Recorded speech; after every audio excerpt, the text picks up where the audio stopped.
Hello everyone, I am Akash and I teach mathematics and I have started a video series of complete syllabus of your mathematics in which your syllabus will be completed in less than 3 months. So this is our 14th lecture and in this lecture we will learn chapter 3 which is understanding quadrilateral. ठीक है, तो quadrilateral हम इस chapter में पढ़ेंगे, इस video में पढ़ेंगे।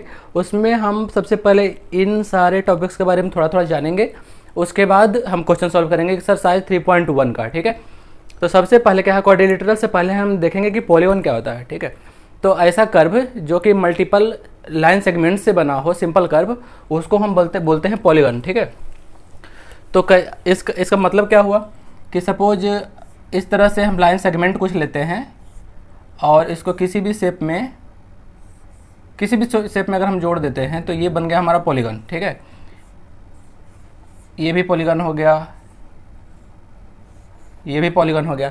इस तरह का कोई भी स्ट्रक्चर जो है, चाहे इस तरह का हेक्सागोन वगैरह जो फेमस स्ट्रक्चर है, सब सारा पॉलीगॉन है, क्योंकि इसमें मल्टीपल लाइन सेगमेंट्स से ये बना हुआ क्लोज स्ट्रक्चर है, इसको हम कहते हैं पॉलीगॉन। ठीक है, पॉली मतलब होता है ढेर सारा लाइन इसमें यूज होता है, ट्रायंगल भी इसके अंदर आएगा। ठीक है, तो इसको हम बोलते हैं पॉलीगॉन। पहले जो सिंपल क्लोज्ड कर्व है, ठीक है, ये सिंपल क्लोज्ड कर्व है जो कि कुछ लाइन सेगमेंट्स को जोड़ के बनता है, उसको पॉलीगॉन कहते हैं। अब क्या है, पॉलीगॉन का डायगोनल क्या होता है? डायगोनल वो होता है कि जो दो इसके कॉर्नर्स को, ठीक है, एडजेसेंट कॉर्नर है एक के बाद छोड़ के, उसको अगर हम जोड़ दें तो डायगोनल बनता है।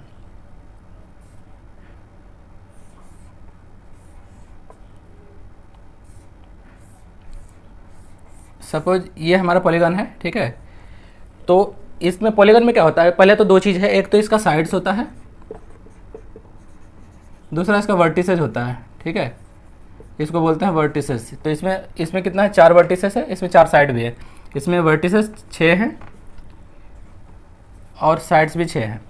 तो किसी भी दो वर्टिसेस को जो कि एडजेसेंट ना हो, उसको जोड़ने पे जो लाइन बनता है उसको हम बोलते हैं डायगोनल। जैसे कि एक वर्टिसेस ये है, इसको इसके जस्ट नेक्स्ट वाला वर्टिसेस इसको छोड़ के किसी को अगर हम जोड़े इससे, ठीक है, अगर इसको हम इससे जोड़ते हैं तो ये हमारा एक डायगोनल बन गया। इसको हम इससे जोड़ें तो ये भी हमारा एक डायगोनल बन गया, ये भी डायगोनल बन गया। बस एडजेसेंट वर्टिसेस को छोड़ के अगर हम दो वर्टिसेस को जोड़ते हैं तो उसको हम बोलते हैं डायगोनल। इससे यहाँ से अगर हम डायगोनल ड्रॉ करना चाहें तो इसको और इसको हम नहीं जोड़ सकते, उसके बाद जो भी बनता है उसको अगर हम जोड़ दें तो बन जाएगा उसका डायगोनल। अगर यहाँ से खींचना चाहें डायगोनल तो हम इसको और इसको नहीं जोड़ सकते, उसके बाद वाले को जोड़ेंगे तो ये बन जाएगा डायगोनल। तो इस तरह से डायगोनल किसको बोलते हैं, जब हम किसी वर्टिसेस से कुछ एक लाइन ड्रॉ करते हैं जो कि एडजेसेंट वर्टिसेस को छोड़ के किसी दूसरे वर्टिसेस से जब हम मैच कराते हैं, एडजेसेंट वाले को छोड़कर उसके बाद के किसी भी वर्टिसेस से जब हम मैच कराते हैं तो उसको हम बोलते हैं डायगोनल। ठीक है, तो ये हो गया हमारा दूसरा टर्म कि डायगोनल क्या होता है। अब हमारा इसमें तीसरा पॉइंट है कि कन्वेक्स एंड कनकेव क्या होता है।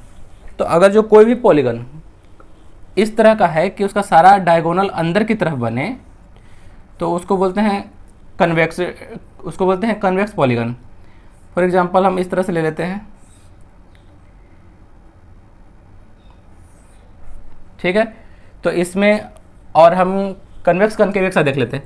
और अगर जो वर्टिसेस बाहर की तरफ बन रहा है तो तब उसको हम बोलते हैं कनकेव पॉलीगन। अब इसमें क्या है, इसका हम जितना भी ड्रॉ करें, जितना भी वर्टिसेस, जितना भी डायगोनल ड्रॉ करेंगे सब इसके अंदर आएगा। यहाँ से ड्रॉ करना चाहें तब भी सारा इसके अंदर ही रहेगा। किसी भी पॉइंट से, इस पॉइंट से ड्रॉ करना चाहें तो सारा इस कर्व के अंदर ही रह रहा है। यहाँ से ड्रॉ करना चाहें तो इस तरह। तो अगर जो इसके सारे डायगोनल्स कर्व के अंदर हैं तब उसको हम बोलते हैं कन्वेक्स पॉलीगन बोलते हैं। अगर जो एक भी डायगोनल कर्व से बाहर चला जा रहा है तब उसको हम बोलेंगे कनकेव। अब कनकेव कैसे बनेगा, अगर हम इस कर्व में ड्रॉ करना चाहें डायगोनल्स तो ये तो चलो अंदर ही बन रहा है, इसको बनाएंगे ये अंदर बन रहा है, ये भी अंदर बन रहा है, लेकिन यहाँ और यहाँ के बीच में एक डायगोनल बन रहा है जो कि इस कर्व से बाहर है। तो जब एक भी डायगोनल कर्व से बाहर बनने लग जाए तब हम उसको बोलते हैं कि वो कनकेव है। ठीक है, तो ये हमारा कनकेव और कन्वेक्स डायगोनल। इसमें क्या है, इसमें एक ये बनेगा और एक ये बनेगा, दोनों है कर्व के अंदर है, इसलिए इसको भी हम बोलेंगे कन्वेक्स पॉलीगन। कन्वेक्स पॉलीगन हो गया। अब क्या है, ये तो हमारा हो गया कनकेव, कन्वेक्स और कनकेव पॉलीगन। अब तीसरा पॉइंट है हमारा रेगुलर और इरेगुलर पॉलीगन। तो रेगुलर और इरेगुलर पॉलीगन का मतलब क्या हुआ कि अगर पॉलीगन के सारे साइड्स और सारे एंगल एक जैसे हैं, बराबर हैं, तो उसको बोलते हैं रेगुलर। ठीक है। फॉर एग्जांपल अगर जो हम ट्रायंगल इसको लें और हम ये बोले कि तीनों साइड बराबर है और तीनों एंगल भी बराबर है, तो ये रेगुलर हो गया। हम ले लेते हैं स्क्वायर,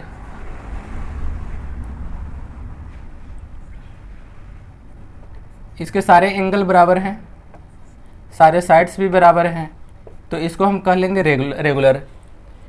इसी तरह से अगर जो हम पेंटागन बनाते हैं एक, जिसके सारे साइड्स बराबर हों और एंगल भी बराबर हो, इसमें तो एंगल,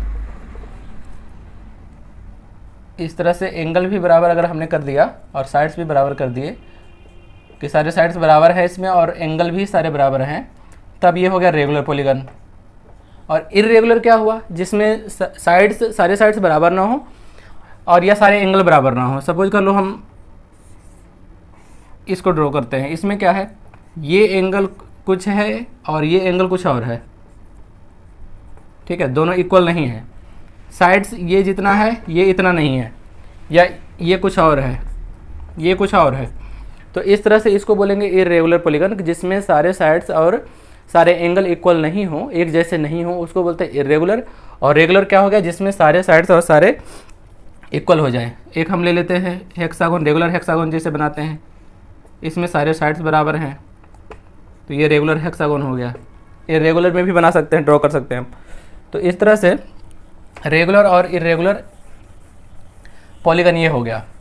इसके बाद क्या है, एक टर्म है सम ऑफ एंगल्स।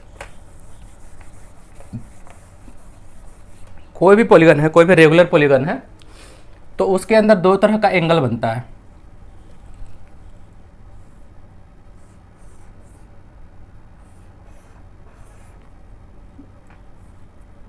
सपोज ये एक पॉलीगन है, तो इसमें एंगल कौन कौन सा बन रहा है, एक तो ये बन रहा है अंदर की तरफ इंटीरियर एंगल, और दूसरा बन रहा है बाहर की तरफ एक्सटीरियर एंगल। बाहर की तरफ कौन सा बन रहा है, किसी भी एक डायरेक्शन में चलना शुरू करेंगे तो ये सब हमारा हो गया बाहर का एंगल। जो ब्लैक कलर में जितना है ये सब एक्सटीरियर एंगल हो गया।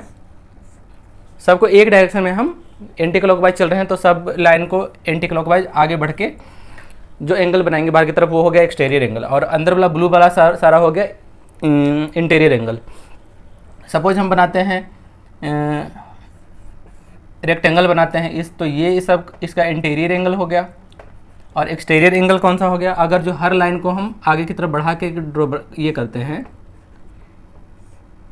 तब ये हमारा हो गया एक्सटीरियर एंगल, बाहर की तरफ जो बन रहा है। तो इंटीरियर एंगल और एक्सटीरियर एंगल कितना होता है किसी भी पॉलीगन का, हम सर्कल की सॉरी ट्रायंगल की चाहे बात करें, चाहे रेक्टेंगल की बात कर ले, चाहे पेंटागन, हेक्सागोन, हेप्टागोन, कुछ भी हो, उसमें इंटीरियर एंगल और एक्सटीरियर एंगल टोटल कितना होगा, सम कितना होगा, पहले हम ये देखेंगे। ठीक है, तो एक्सटीरियर एंगल जो है, एक्सटीरियर एंगल चाहे कितना भी कैसा भी पॉलीगन हो, वो 10 साइड का हो, चाहे 8 साइड का हो, 6 साइड का हो, 4 साइड का हो, ठीक है, उसमें साइड्स 4 हों, उसका टोटल एक्सटीरियर एंगल का सम टोटल हमेशा 360 होता है। ठीक है, सम ऑफ एक्सटीरियर एंगल ये हमेशा होता है 360। कहने का मतलब अगर जो इसमें हम सभी एंगल का एक नाम दे दें, इसको हम एंगल 1 कह लें, इसको 2 कह लें एक्सटीरियर एंगल, इसको 3 कह लें, 4, ये 5, ये 6, तो सबको अगर हम जोड़ देंगे, angle 1 plus angle 2, angle 3, angle 4, angle 5 plus angle 6, ये 360 ही होगा हमेशा, चाहे साइड्स कितने भी हो। इसमें भी अगर हम एक्सटीरियर एंगल का सम निकालेंगे तो 360 ही होगा अगर रेगुलर पॉलीगन है तो। ठीक है, अब क्या है कि एक्सटीरियर एंगल का सम हो गया 360। अब इंटीरियर एंगल का सम कितना होता है, ये इसको याद रखना है। अगर जो रेगुलर पॉलीगन है और टोटल एक्सटीरियर एंगल का सम दिया हुआ है, तो इंटीरियर एंगल निकालना होगा, तो जितना साइड होगा उससे हम डिवाइड कर देंगे। ठीक है, तो अब चलते हैं इंटीरियर एंगल। इंटीरियर एंगल कितना होता है, सम ऑफ इंटीरियर एंगल। तो जितना साइड का पॉलीगन है, इसका डायरेक्ट पहले हम एक फॉर्मूला देख लेते हैं, n - 2 ये फॉर्मूला ऑब्जर्वेशन से हम निकाल सकते हैं, लेकिन ऑब्जर्वेशन के बाद मैं पहले आपको बता रहा हूँ, फिर उसके बाद आप ऑब्जर्वेशन देख लेना। n-2 into 180 sum of interior angle, ठीक है, वो इतना होता है n-2 इंटू 180। अब वो कैसे होता है वो भी हम देखेंगे। कहने का मतलब कि अगर जो 3 साइड्स हैं, ट्रायंगल है, तो ट्रायंगल में साइड्स 3 हो गए, तो इसमें क्या हो जाएगा 3 - 1 इंटू 180। तो ये क्या हो गया 3 - 1 equal to 2 equal to 1 into 180 equal to 180। तो आप लोग पहले से ही जानते होंगे कि ट्रायंगल के सारे इंटीरियर एंगल्स का सम जो होता है 180 डिग्री होता है। वो इस क्या कहते हैं, इस फॉर्मूले से भी पता चल रहा है। रेक्टेंगल का भी आप लोग प्रीवियस क्लासेस में देखे होंगे कि उसका सम होता है 360 डिग्री। तो इसको हम करके देखते हैं। 4 - 2 n के जगह पे 4 हो गया क्योंकि इसमें 4 साइड्स हैं, तो 4 - 2 इंटू 180। 4 - 2 कितना हो गया 2 इंटू 180 क्या हो गया 360। इस तरह से सम ऑफ इंटीरियर एंगल्स हम ऐसे निकाल सकते हैं। अगर जो पेंटागोन है, सपोज पेंटागोन है, तो सम ऑफ इंटीरियर एंगल कितना होगा 5 - 2 n - 2 into 180 equal to 540 degree. अगर हेक्सागोन है तब क्या हो जाएगा 6 - 2 इंटू 180, ये कितना हो गया 720 डिग्री। तो ये है sum of total angles, sum of total interior angles. कहने का मतलब कि अगर सारे एंगल्स को हम ऐड कर दें तब इसमें इतना हो रहा है, इसमें इसको सबको ऐड कर दें तब इतना हो रहा है, इसमें सारे इंटीरियर एंगल्स को ऐड करके इतना हो रहा है, इतना। और एक्सटीरियर एंगल हर केस में कितना था 360, ठीक है। तो एक्सटीरियर एंगल का सम हमेशा 360 होगा और इंटीरियर एंगल का सम जो होगा n - 2 इंटू 180 हमेशा आएगा। अब अगर जो किसी को ये चीज़ जानना है कि आखिर ये फॉर्मूला कैसे आया, तो ये फॉर्मूला आया है ऑब्जर्वेशन से। ये ऑब्जर्वेशन हम थोड़ा सा देखते हैं। ये चीज़ याद रहना चाहिए कि सम ऑफ क्योंकि अगर जो कोई 10 साइड्स वाला पॉलीगन दे दिया उसके बाद निकालना है तो सीधा इसमें हम 10 - 2 करेंगे 8 इंटू 180। इस तरह से हम सम ऑफ टोटल एंगल कभी भी निकाल सकते हैं। तो ये फॉर्मूला हमेशा याद रखना। अब क्या है, हम इसको निकालते कैसे हैं, ये इस फॉर्मूले तक पहुँचे कैसे हैं। तो इसके लिए क्या करते हैं, ट्रायंगल का हमें पता होता है कि एक ट्रायंगल का सम 180 डिग्री होता है। अब हम सपोज एक ले लेते हैं रेक्टेंगल, ठीक है। तो इस रेक्टेंगल से हम कोशिश करेंगे कि इसको हम ट्रायंगल बना दें। तो हमने इसको बीच से एक डायगोनल खींच के इसको ट्रायंगल बना दिया। अब क्या है, ट्रायंगल में इसका नाम दे देते हैं एंगल 1, इसका दे देते हैं 2, इसका दे देते हैं 3, इसका 4, इसका 5, इसका 6।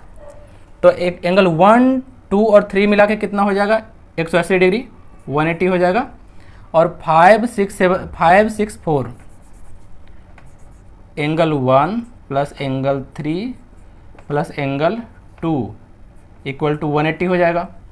फिर एंगल, क्योंकि एक ट्रायंगल है, फिर एंगल 5, 6, 4 को मिला के भी हो जाएगा एंगल 5, एंगल 4 प्लस एंगल 6 मिला के ये भी हो जाएगा 180 डिग्री, क्योंकि ये भी ट्रायंगल है। अब क्या हम क्या करेंगे, एंगल 1 ये जो है इसको हम साइड कर लिए, इसको दोनों को हम ऐड कर रहे हैं। अब तो ये सबसे पहले इसको अगर दोनों इक्वेशन को ऐड करेंगे तो एंगल 1 यहाँ पे हो गया। उसके बाद क्या करेंगे, एंगल 2 और 4 को एक साथ लिख लो, एंगल 2 और एंगल 4, एंगल 2 प्लस एंगल 4। अब क्या है, एंगल 3 प्लस एंगल 5, एंगल 3 और एंगल 5 को एक साथ ऐड कर लो, एंगल 3 प्लस एंगल 5। अब क्या है, एंगल 6, साथ में एक बच गया एंगल 6, 3 और 5 भी हो गया ऐड, अब बच गया एंगल 6 इक्वल टू क्या है 180 प्लस 180, ये हो गया 360।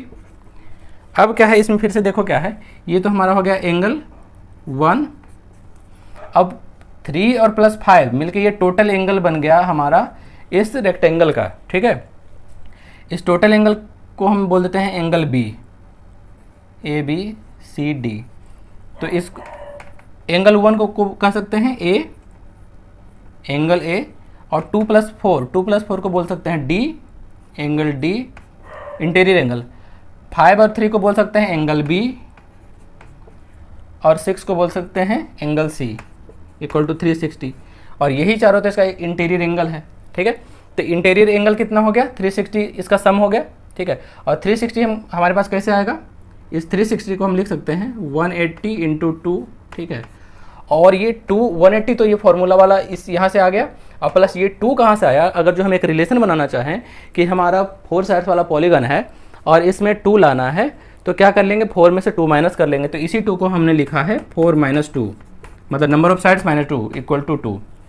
इस तरह से ये जितने भी तरह के कर्व हैं, सब सारे टाइप के कर्व में यही चीज़ आ रहा है, इसलिए इससे हमारा ये फॉर्मूला बन गया, ठीक है।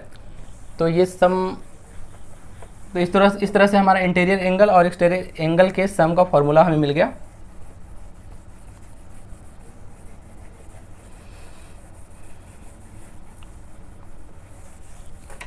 ठीक है, तो सारा टॉपिक ये जो शॉर्ट में जो था हम समझ चुके हैं, इंटीरियर एंगल एक्सटीरियर एंगल कितना होता है, सम कितना होता है। एक चीज़, अगर जो इंटीरियर एंगल का सम जैसे कि हमें पता है कि n-2 इंटू 180 होता है किसी भी रेगुलर पॉलीगन में सम ऑफ इंटीरियर एंगल, तो सारे इंटीरियर एंगल का सम इतना है। अगर जो कोई पूछे कि सिर्फ एक एंगल कितना होगा, तो सब इक्वल, सारा एंगल इक्वल है और सम इतना है, तो जितना नंबर ऑफ साइड्स है उतना से अगर डिवाइड कर दें, या तो जितना नंबर ऑफ एंगल है उससे डिवाइड कर दें, तो एक एंगल का वैल्यू आ जाएगा। सपोज कर लो कि 4 साइड्स का एक ट्रायंगल पॉलीगन है, तो इसका कितना हो गया 4 माइनस 2 इंटू 180 इक्वल टू हो गया 360। अब अगर कोई पूछ दे कि एक एंगल कितने का है, तो जो टोटल हुआ उसमें नंबर ऑफ साइड्स कितना है, 4 से अगर हम डिवाइड कर दें तो 90 डिग्री आ जाएगा, सारा 90 का होगा। इसीलिए नंबर ऑफ जो टोटल सम है उसमें अगर हम नंबर ऑफ साइड से डिवाइड कर दें तो एक एंगल का वैल्यू हमारे पास आ जाएगा। तो एक ये भी फॉर्मूला याद रखना, उसके बाद सारा क्वेश्चन इजीली बन जाएगा। तो इस वीडियो में हम सिर्फ इंट्रोडक्शन रखते हैं चैप्टर का, और अगले वीडियो में हम इस चैप्टर का एक्सरसाइज 3.1 सॉल्व करेंगे नेक्स्ट वीडियो में, ठीक है। Thank you. अगर आप लोगों को वीडियो पसंद आता है तो वीडियो को लाइक करें, सब्सक्राइब करें और चैनल और अपने फ्रेंड्स को रिकमेंड जरूर करें। Thank you. हम लोग मिलते हैं नेक्स्ट वीडियो में। Thank you.